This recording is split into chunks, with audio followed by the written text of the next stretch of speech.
In a small village in northern Vietnam, older generations have passed down a strange warning for decades. If you're walking through the rice fields after midnight and hear someone whistling, do not whistle back. Do not answer. And whatever happens, do not turn around. Most young people today don't believe those stories anymore.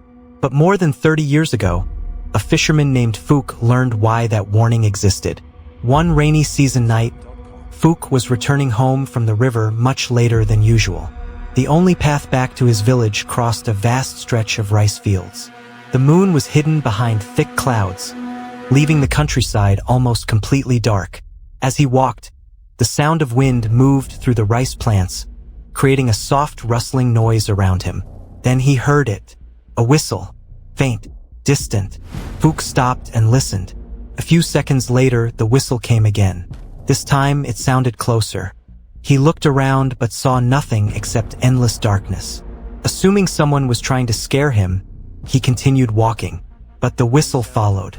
Every few minutes, it returned, and each time it seemed closer than before. Soon, it felt as though the sound was coming directly behind him. Phuc's irritation slowly turned into unease. He stopped and turned around. Nothing. No person. No lantern. No movement. Only darkness stretching across the fields. For a moment, he considered running. Instead, he laughed. If someone was playing games with him, he decided he would play back. Phuc raised 2 fingers to his lips and whistled into the night. The sound echoed across the empty fields. Then everything changed. The wind stopped. The insects fell silent. The entire countryside became unnaturally still.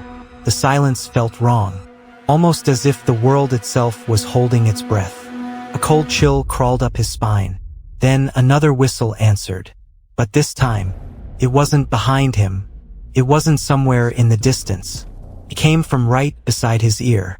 Phuc froze. His heart pounded violently. Slowly, he turned his head. There was no one there, yet he could feel something. Presence. Standing impossibly close. Close enough that he could feel a cold breath against the back of his neck. Terrified, Phuc ran.